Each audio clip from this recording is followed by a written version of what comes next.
I love the fact that our customer are loving every single bite of our food. They love the concept. They love how chill we are about everything. It's just simple food done with love. Simple as that, really. This is the Deep in the Weeds podcast. I'm Anthony Huckstep. Ask most Italians, and many will say there are only two types of pizza: the light and fluffy Neapolitan and thin, crispier Roman. Of course, there is everything in between and around this, but what if you could create a pizza dough somewhere between the Neapolitan and Roman? Marcello Segalina is the head chef of Jetty Bar Eats and Pretty Good Pizza in WA. Marcello, how are you? I'm great. How you doing, Huck? Good. You're doing lots of things at the moment, but more recently delved into the world of pizza with Pretty Good Pizza over in WA. Tell us a bit about that. Well, initially we wanted to do a simple pizza, New York style. And when Miles started talking to me about this, I just went, I became really excited about the whole lot. And I developed a recipe that is something in between a Neapolitan pizza and a Roman pizza. Wow. So we are using the techniques of the Neapolitan pizza when it comes to the dough making, but then on the actual recipe, it's an hybrid in between the Roman and the Neapolitan one. Well, tell us a bit more about this process and what you've landed on and how it eats. So the process is actually quite simple. It's just a blend of flours, which is a part of wholemeal and a part of 00. And there is high hydration. We do a direct process, but at the same time, we let it proof for over 48 hours when possible. Most of the time is something in between 24 and 48 hours. And the final result, once we cook it at a high temperature in the oven, it's a beautiful, crusty pizza, but it's not heavy. It's really easy to digest, and that's all because of the amount of water that we put in the actual dough. And there is a part of honey as well in the water, which it makes it even better when it comes to proofing, because the yeast kind of feeds off the honey, and it becomes extremely soft to handle. And when we cook it, it becomes crusty and delicious. What does this mean for what you do at Pretty Good Pizza, and what's the response been like? Well, people are loving it, and I am extremely proud of what we achieved, and the guys down there are doing a great job. People are loving the actual crust, are loving the flavors that we choose, and the whole concept is just absolutely spot on. I am a big music lover as well, and the concept of the shop was also hip hop from the 90s. So when we were doing the menu, we decided to call each pizza with a old school hip hop song. So, we got the Can I Kick It, or what is it? Now I'm kind of forgetting the name, but we got the Easy Does It, the Can I Kick It, the Drop It Like It's Hot. And, each pizza has pretty bold flavors and delicious ingredients, and our customers are just loving it.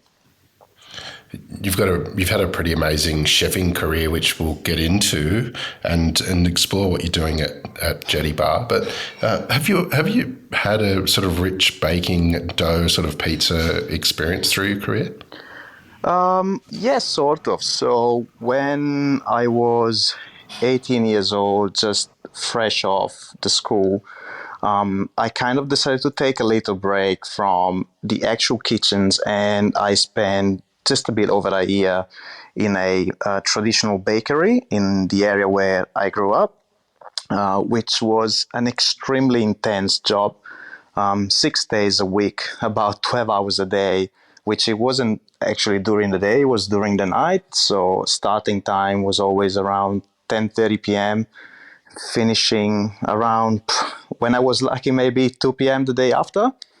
But the love and the passion that was shared in between all the boys inside and the girls as well inside the shop and the owner was incredible. He taught me so many things. We were making something like 50, 60 different type of breads every day and pastries, and it was just extremely heavy, but the passion and the love that it was all between us was incredible. And from that moment on, I just fell in love with the bread. And being an Italian, it's kind of difficult staying away from gluten and carbs and this kind of stuff.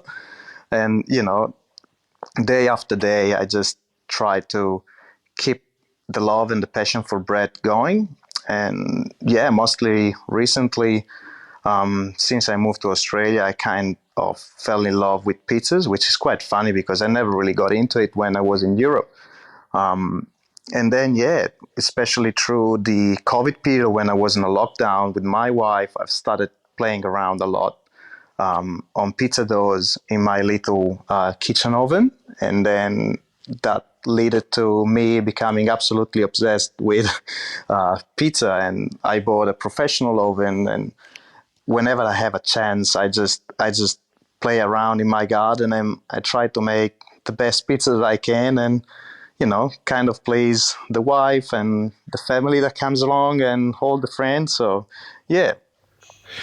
You mentioned, doing, learning the craft of baking in your hometown. Well, take us back to Italy and where you grew up. Where did you grow up, and what sort of role did food play in your family?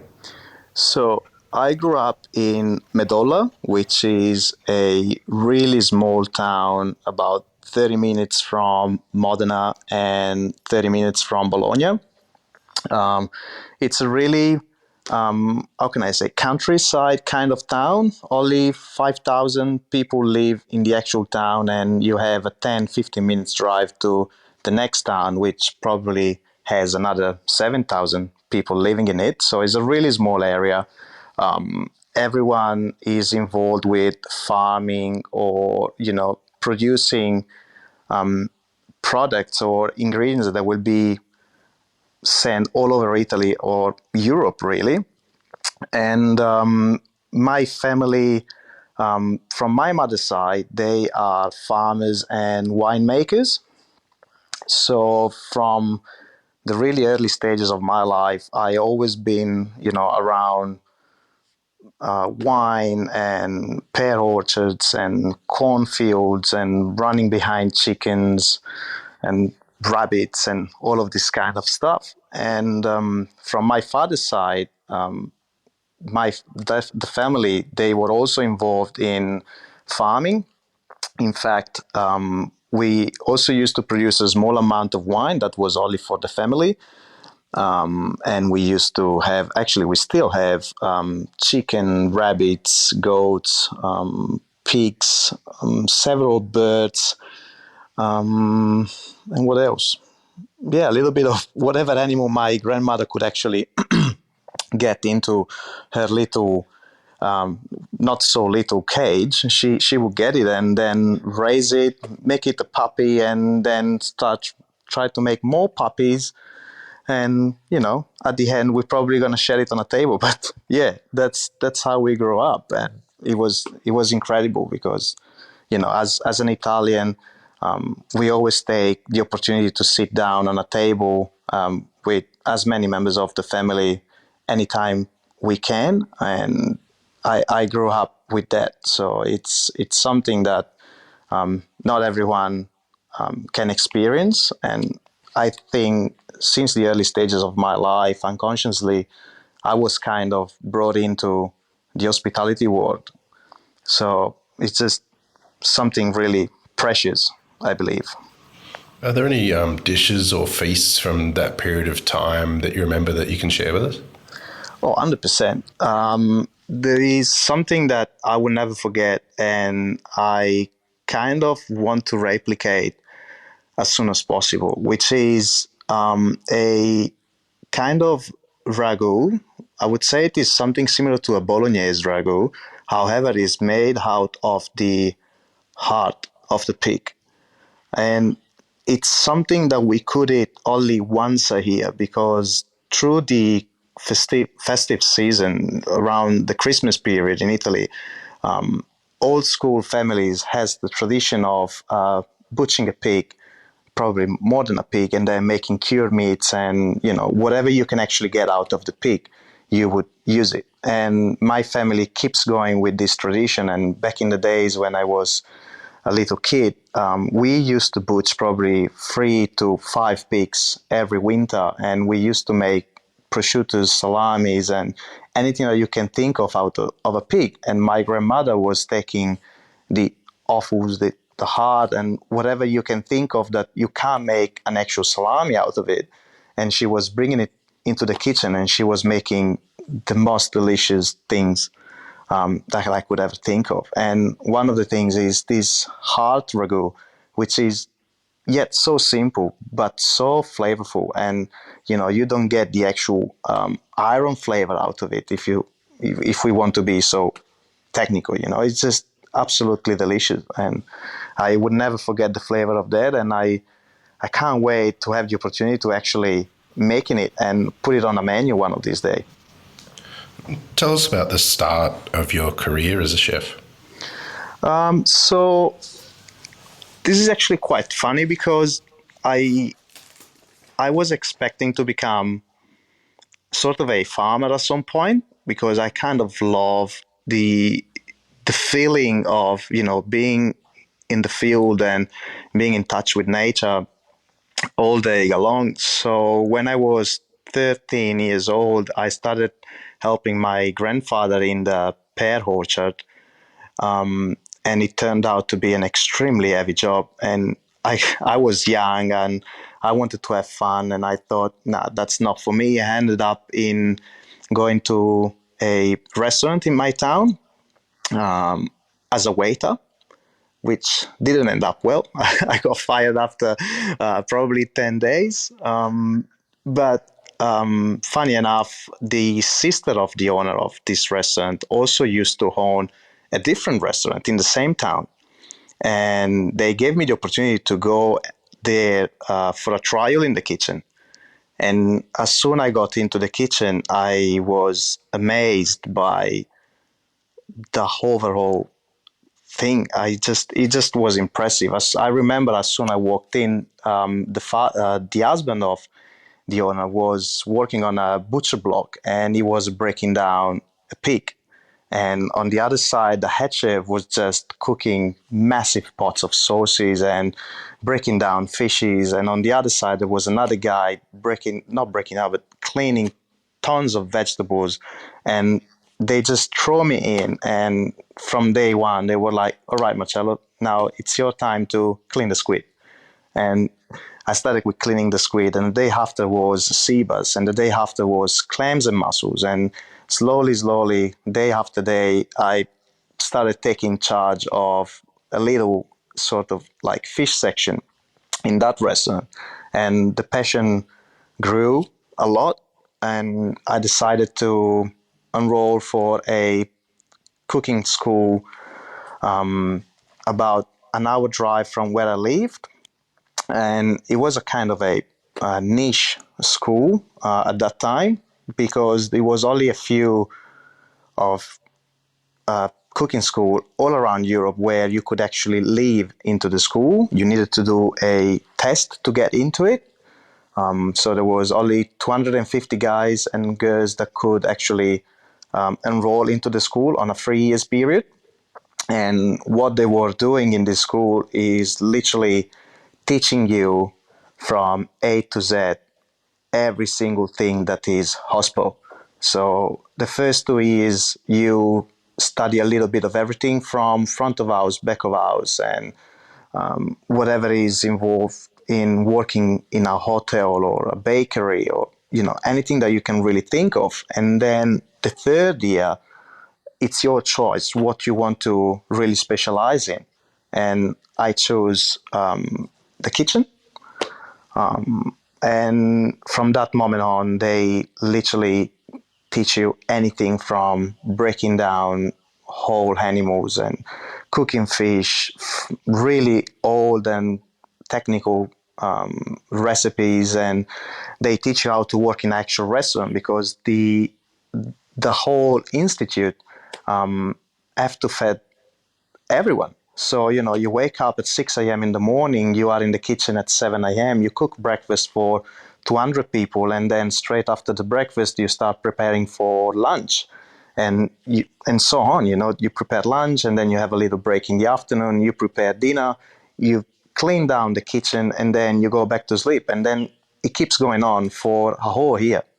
So basically, after you study and cook for a whole year for about 250 people every day, once you get out of the school, you're ready to get into the kitchen and, rock and roll. And it was it was just it was fantastic. I can't describe how amazing it was that period of time. I pushed to the absolute limit. When I was not studying, I was working on the weekend in the restaurant where I first started my apprenticeship. And every year I was going on a stage in whatever restaurant the school was sending me. And I was lucky enough that they sent me to a two Michelin star on my last year with the chef Filippo Chiappini.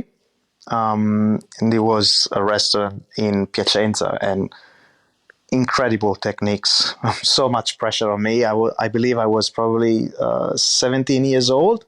Never been that far away from home. Never been working in such a technical and strict kitchen. But every day, waking up extremely exhausted, but walking into that kitchen and touching products or ingredients that I didn't even know how to pronounce, it was something incredible. And it just that's how it all started. Yeah.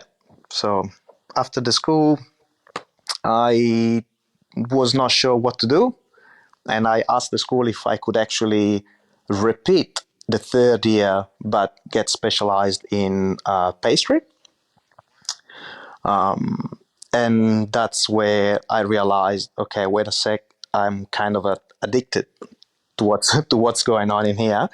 And I did pastry, and then it turned out to be very beautiful but technical at the same time. And I kind of like the action.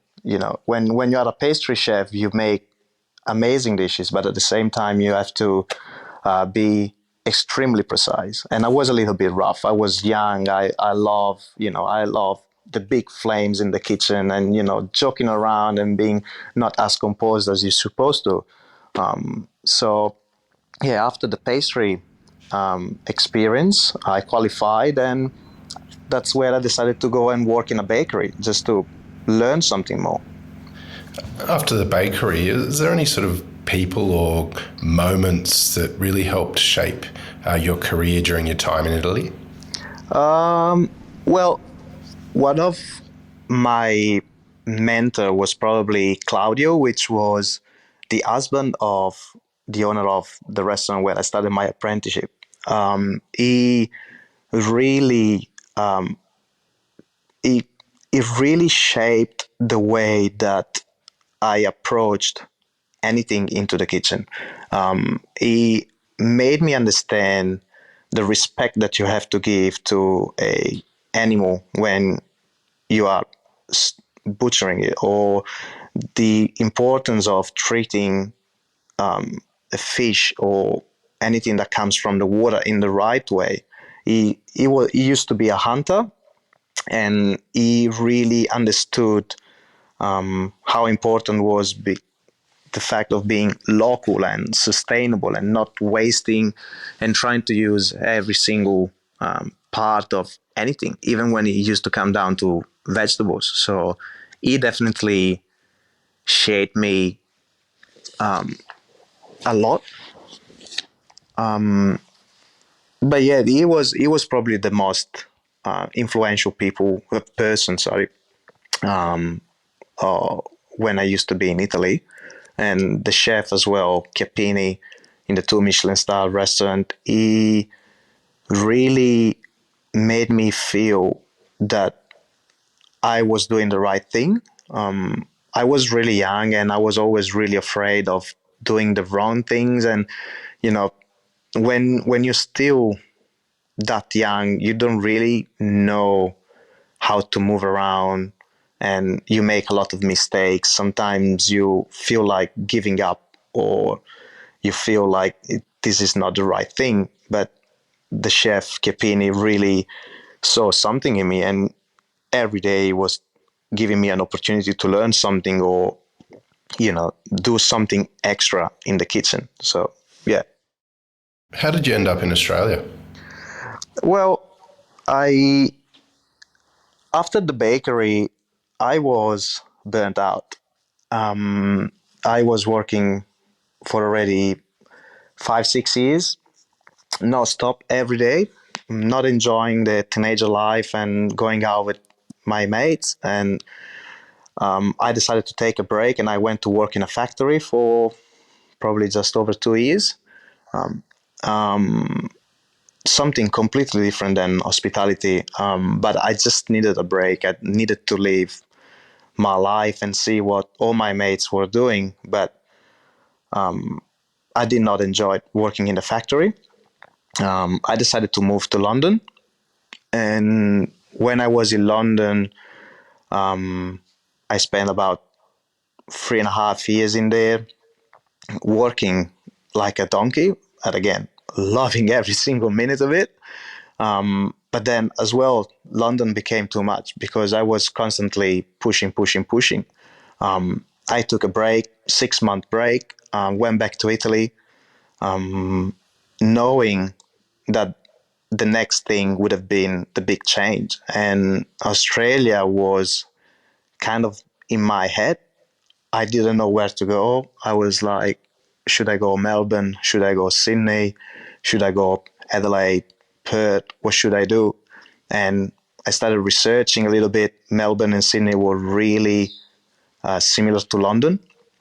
And Perth at that time was kind of chilled, if I can say.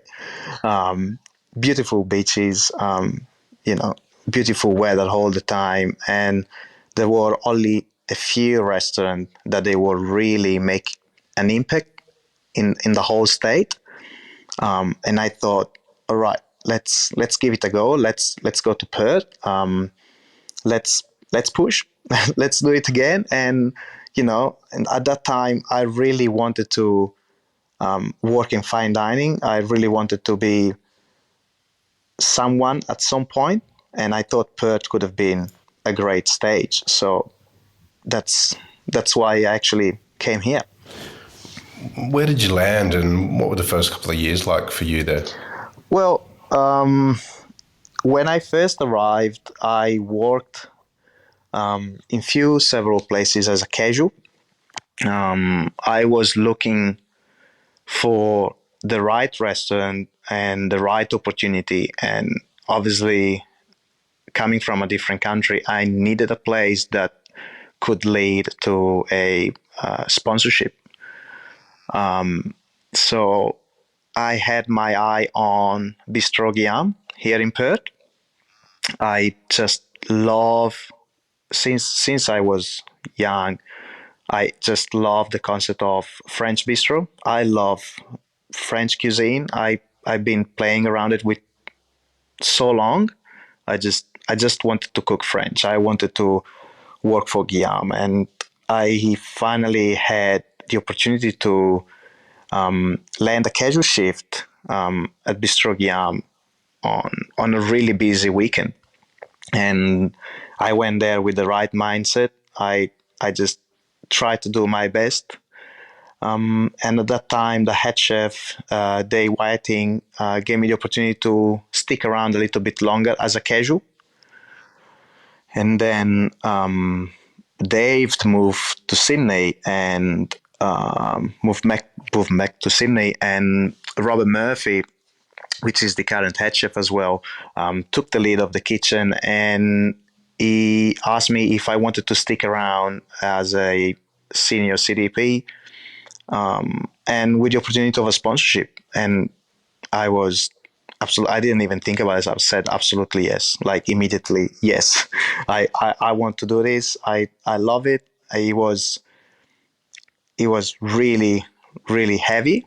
I was not as good as I thought, but it shaped me in a way that made me what I am today. So yeah, extremely grateful in how it went. And Chef Guillaume was coming down as often as he could. Extremely strict chef, really, really talented. I was so afraid of working with him the first few times, but the opportunity to work with such a chef and all the other chefs that he was inviting in the kitchen and the events that we did, the food that we were making, it was absolutely unreal for me. It was something that I was so proud of it. And just wearing the uniform with the Guillaume logo on it is just something that I will never forget. And I will always, keep with me as probably one of the best moments of my life. How different was the kitchens in Australia compared to London and the Michelin star restaurants that you'd been used to? Well, the kitchen in at Guillaume was very different to the one that I was in London, but still really similar to the one I was in Italy in the Michelin star, which that's probably what really caught me, because as soon I walked in, the kitchen was designed in a very similar way. The the pressure was actually very similar as well. The stress level was exactly the same, and the passion that everyone was putting into anything that they were doing was exactly the same. And I I was thinking that every single day that you know there is nothing better than working in a kitchen that reminds you of your early days, where you really realize that okay, the kitchen is my life. And it was, yeah, it was really good. I just love it, but definitely 100% different than what I was doing in London. How did the gig at Jetty Bar come about? So after few years, about 3.5 years at Guillaume, I wanted to take a break from the casual fine dining sort of scene, and I worked at Crown at Epicurean, this massive buffet restaurant, purely because I wanted to learn massive operations and working with a massive team, lunch, breakfast, dinner, 7 days a week, and making, you know, a lot. I just wanted to understand what is involved in running such a massive kitchen. And it went on for over a year. After that, just before COVID hit, I had an opportunity to open a trattoria concept with another employer, which didn't end up well, as the employer was extremely shady, and I took myself off the picture as soon as I could. And I took a break from hospital. I was a little bit lost. I didn't know what I could do next. I wanted to build a family. I didn't want to be so taken from work and not giving to my wife. And I just wanted to do a little step back and understand what should I do in my future. So I applied for something like 23 different jobs, and one of them was with Dark Horse Hospitality Group, which led to an interview with Miles Hall. and which is the owner of Jetty Bar Eats and director of the whole group. And he started talking to me about the concept of Jetty Bar Eats, the location, the ethos, and as soon he started talking about it, as soon I saw the location, I was captured again. I just realized that maybe it was not time yet to, hang my chef jacket and chilled. I thought this could have been a great opportunity for myself to show my love and passion for food without going to the extreme limit and put too much pressure on my shoulders and put too much pressure on my wife. So, yeah, Miles gave me the opportunity to cook great food and have a beautiful kitchen, a beautiful restaurant, a great view, and yeah, as soon I was really taken. That Jetty stole my heart immediately as soon I heard the whole thing. Tell us a bit about your food and the sort of things that you're cooking. Do you have a dish or two that kind of exemplifies where you're at with your cooking? Yeah, so Jetty it's inspired to the Mediterranean. So what we do is anything that you can think of from the north of Portugal going down to Greece and the north of Africa, whatever goes on in all of that massive area, south of Italy, south of France, Spain, anything that goes on those area there, I take from it and I play around a lot. And the concept is obviously delicious. It's a no-brainer. Whatever you really do with it, as long as you have great products, you're gonna end up with a great dish. But there are a couple of dishes that really made me proud of what I was doing. Especially one was a squid dish with a andouille butter and tarragon. Um, Extremely simple. The squid itself was just a beautiful product. Uh, we didn't really do anything to it other than scoring it, cooking it to perfection. And long story short, what I did is just a andouille butter. So melting down butter and andouille together, mix them until they combine perfectly, and put it on a really hot frying pan. Once the butter start melting and start kind of searing, and the flavors of the andouille come out, we just put the squid in it, quickly cook it until it stay like nice and tender, and then obviously it would be coated in this delicious, spicy, super fatty butter, and just garnish it with fresh and fragrant tarragon. The whole dish is extremely simple, but each bite is an explosion of flavors, and the tarragon itself just cuts through every single bite, and it's just so pleaseful. That would probably be one of the highlights since day one. And another dish that I'm really proud of, it was our first kebab, because I forgot to mention that we have a kebab machine in the kitchen, which is another one of those things that really took me at the beginning. I was like, okay, I never had a kebab in the kitchen. I never worked in a kebab shop. And what we wanted to do, it was definitely not the kebab that you hit at 3 a.m. after you get out of the club.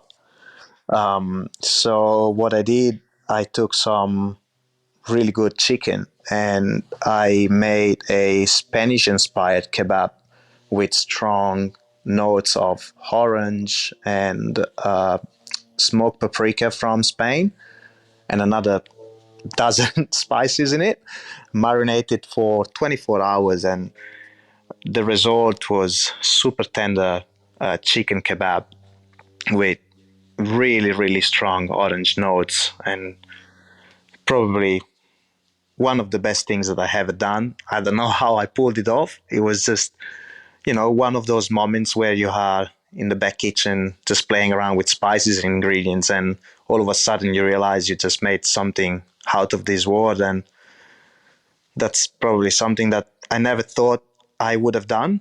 I never thought I would have been proud of a kebab. But that life gives you a lot of surprises, and definitely the kebab was one of those, and I'm really, really happy. So yeah. You mentioned burning out and the pressures of working in hospitality, and Jetty Bar was that moment where you kind of realized you wanted to spend more time with your wife and create a family and get more balance. Have you achieved that balance, and how different is life now compared to those stressful days? Well, it's definitely we turned into a brand new page, if I can say.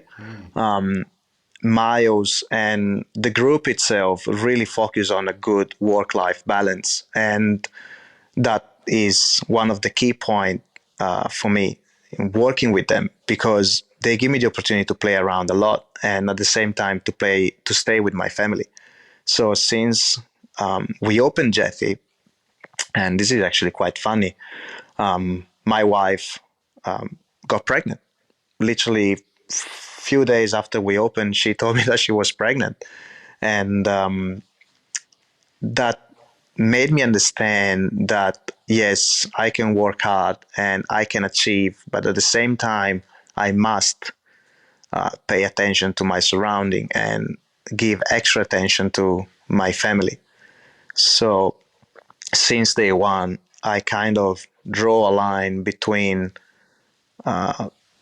working hard all day, every day, and kind of, clock in, do your job, work really hard, put all the passion that you have, clock out, go home, and, spend some really good time with my wife, with my daughter, and enjoy every single second of it. So that definitely has changed a lot through the years. I don't work anymore 70, 80 hours a week. I am not burnt out every single day. I don't whinge about tired I am. I don't feel that I'm doing the wrong thing. It's just really rewarding knowing that I'm doing what I love with the support of my wife and my daughter, and, just enjoying life, because that's all it is. It's pure cooking, loving what you do, going home, loving the time with your family, and just really spend great time. Well, you're doing amazing things over there in WA. What is it that you love about what you do? Well, I absolutely love the fact that we have a strong focus on sustainability. We do our best every day to source only sustainable ingredients, especially when it comes down to seafood. Our Jetty is focusing on seafood a lot. So 90% of the menu is actual seafood, and whatever we put on the menu, it's line caught or sustainably sourced and or local. As far as I can remember, we pretty much have nothing on the menu that comes from overseas or anywhere really. And I absolutely love it. And at the same time, I love the fact that our customer are loving every single bite of our food. They love the concept. They love how chill we are about everything. It's just simple food done with love. And, simple as that, really. Just that's really what I really love and like. Well, Marcello, it's an absolute honour to have you on Deep in the Weeds today to hear a bit of your story. Good luck over there in the West, and please keep in touch, and we'll catch up again soon. Thank you very much, Huck. It was an absolute honour for me as well. Take care. This is the Deep in the Weeds podcast. I'm Anthony Huckstep.